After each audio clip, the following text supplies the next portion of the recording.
پاکستان کی تاریخ میں واحد مولانا ہے جس کے اتنے رنگ اور روپ ہیں جس کی انتہا نہیں۔ یہ راحیل ایک یوٹیوبر ہے اور کچھ رنگ اور روپ انہوں نے مولانا کے واضح کیے ہیں۔ سنیں، اگر ویڈیو پسند آئے تو لازمی شیئر کیجئے اور کمنٹس میں مولانا کے بارے میں اپنی رائے کا اظہار ضرور کیجئے۔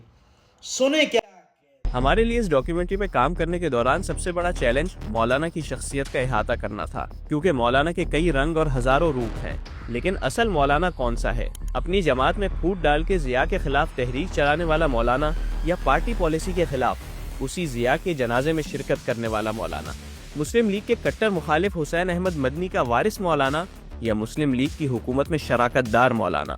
دیوبند کے جھنڈا اٹھانے والا مولانا، یا امریکیوں کو اپنی وفاداری کا یقین دلانے والا مولانا؟ سیکولر طاقتوں کے خلاف بیان دینے والا مولانا، یا سیکولر جماعتوں سے اتحاد کرنے والا مولانا؟ عمران خان کو یہودی ایجنٹ قرار دینے والا مولانا، یا اپنے ہی الزام کو ردی میں ڈالنے والا مولانا؟ 73 کے آئین کا محافظ مولانا، یا 26ویں آئینی ترمیم کرانے والا مولانا؟ یہ سوال میرا خیال ہے پیچھے سے فیڈڈ ہے۔